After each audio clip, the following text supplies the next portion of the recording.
Hello everyone and welcome to Claret and Booze. My name's Nick and this is my daily ramble. If you're new to the channel, as always, please subscribe, and if you enjoy the show, even if you don't, drop a like on it because it does really help us. What we're going to talk about today? Well, we know the Premier League season's finished and we've got this European final to look forward to next week. But the rumour mill has started, as you can imagine. I'm sure you've seen, all the links, the player links. We are always linked with anyway. It does feel a little bit empty at the moment because we're still in manager purgatory. I know there's stories out there saying that David Moyes will be staying. Some are saying that he'll be going. It just goes to show you, I think it all hangs on that final. So until we know the outcome of that, whether he wins or loses, I think that will determine whether or not he's got a chance of staying next year. Hopefully, as you know, look, I would prefer he won the cup and then moved on, rode off into the sunset, and then we could start our next chapter. But it might not end up being the case. We'll have to wait and see. What we do know, though, is that the club are looking at changing their model. They're looking at getting a director of football in to manage transfers. That's what they want to do. They know that they can't get this window wrong. Okay? It's critical that we don't. You've only got to look at the likes of Leicester, and Everton, really, to see what can happen when you just throw money at a problem and just with no idea or strategy of how to approach it. It can all go terribly wrong. Everton just escaped by the skin of their teeth. We just narrowly avoided it, really. We were still in that relegation battle with just 2 games to go. What happened to Leicester? That could so easily have been us. They won the league not so long ago, and they won the FA Cup. They won the league in 15-16, and they won the FA Cup 3 years ago. It can all go wrong. It can all come on top very, very quickly, and you don't get the chance to stand still in Premier League football. You really don't. It's an unforgiving league. And I think we were gung-ho in that last window. Not enough planning went into it at all. We can't do it again. We can't, especially because the likelihood is that we're going to be losing Declan Rice. So I'm going to go on to talk about first. Now, look, the best news that I want to read on Declan Rice is that he's committing to West Ham and he's going to stay. I'm not going to give up hope on that until he's actually gone because I adore the player and I think he's so important to what we do. He really is. He's just a great, great player. But if he is going to go, these links that he's had to Arsenal, Liverpool, Man United, I just can't tolerate the thought of playing against him. I can't. It would be horrible. It would be horrendous.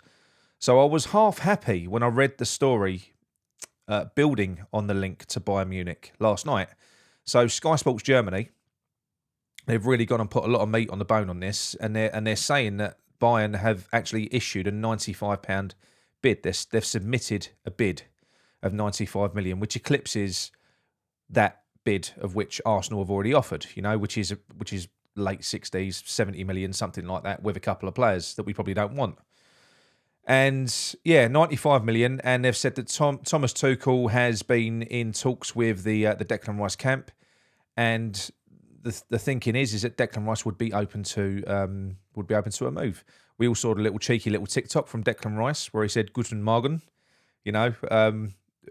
I think he does like to play the media, to be honest, Dec. So I didn't really put 2 and 2 together with that. But look, there might be something in it, and if he is going to go, I really hope he goes out of the country. I'd like to see him go to Bayern. I'd like to see him go to Madrid. I don't want to be facing Declan Rice. It would be horrific.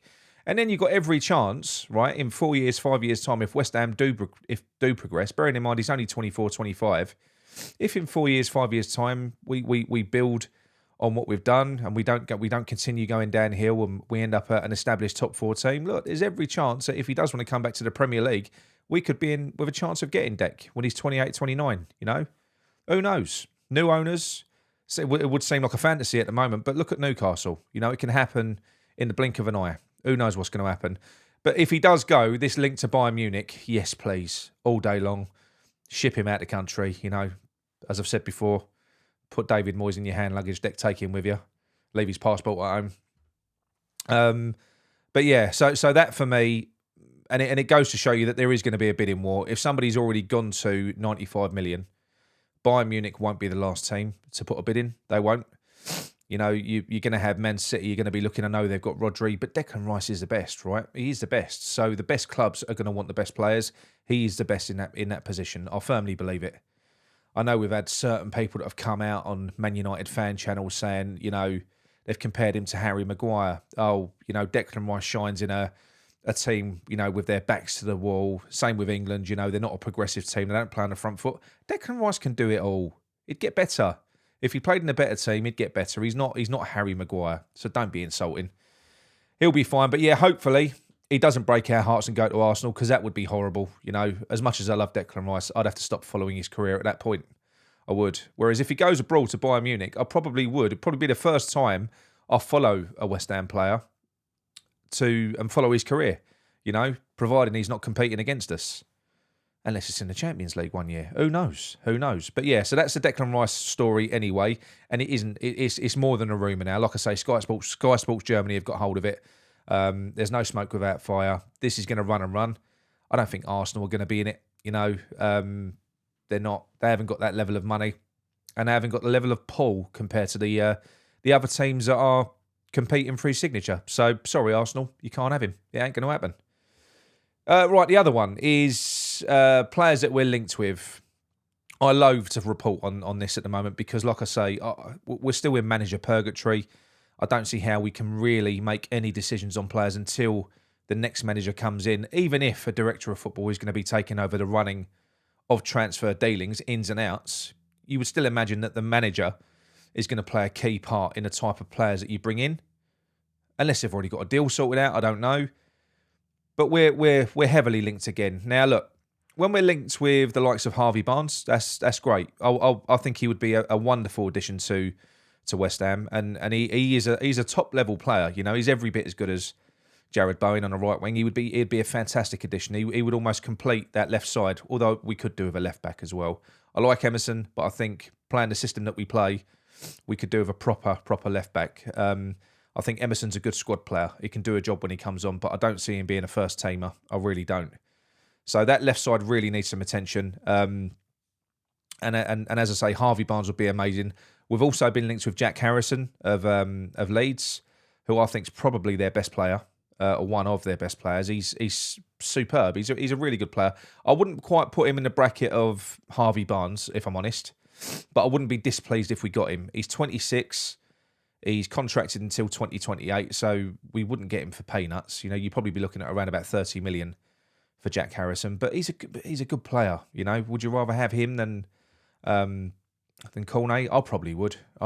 So there's going to be some players that, some signings that didn't quite go well in the summer that they're probably going to try and look to correct, I would imagine. I like Danny Ings, but that's a huge wage. They're probably going to look to offload him. I imagine they'll do the same with Cornet. There's a few players there that will be going, as well as those that are out of contract and that will just move on naturally anyway. I think we know we're going to lose Lanzini. As much as it breaks my heart because I love Manu, but I think he's going to be going. So yeah, we definitely need to correct that left-hand side. We know that Cresswell's going to probably get his contract renewed, which is fine. If Declan Rice is going, you do need leadership around the club, and he is a key part of that changing room. So I've got no issue having Cresswell as a backup. He can't be our primary left-back anymore. He can't. Not going into next season. Soufal the same. He's going to be retained by the looks of it. They're going to trigger his extension.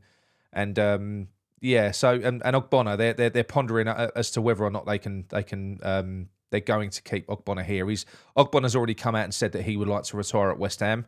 You'd imagine this is his last season, so why not keep him? We haven't got an abundance of centre-backs, and the ones that we've got, they've got questionable injury records anyway. So the likes of Zuma, even Kehrer, although it's not been too bad for us, before he came to us, he didn't have the best injury record. He is prone to injury, and as we know, Aguerd is as well. He's quite fragile. So unless they're going to go out and splurge on another top centre-back, I would keep Oggy for now, because I think we need to spend our money and focus on other areas of the team to just improve, really. What's going to happen with Scamacca, I don't know. I think if David Moyes stays, I think it's quite clear that Scamacca goes. I think that's what's going to happen. I do think we're going to have a chance of keeping him if there's a managerial change. I think there is a good chance. And I'd be over the moon to keep Scamacca. I would. I think he's a top player, potentially a top player. Still young. Again, he's had some injury concerns, but a lot of those weren't managed well by David Moyes. I mean, you've got one of the big causes of the recent fallout with David Moyes and Scamacca was the fact that Scamacca needed this operation months and months and months ago. but David Moyes wouldn't sanction it. He was just pumping. He was having his knee pumped full of steroids to keep him available and keep the injury at bay. But all the time he was doing that, Scamacca weren't being used. He was just sitting on the bench. So why do it? You know, if he'd have let him go for the treatment back when he actually needed it, rather than sort of go on this what he was doing, then Scamacca probably would have been available for the run-in. But I don't know. So that's one of the main. Apparently that's one of the main causes of frustration with Scamacca and the camp, was the fact that when it came to Scamacca's welfare, David Moyes was quite irresponsible. And moving on from that, a story in The Athletic. It's an exclusive with Roshane by Jamal Baptiste. You know, the player that was the next big thing. He was in and around the team a lot. We saw him a few times for West Ham.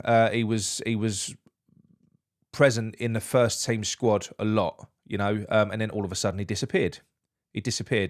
And then David Moyes alluded to the fact that the reason that we've not seen Jamal Baptiste, he didn't say as much, but he made it look as though, oh, bad attitude. That's why, you know, this happens sometimes with kids.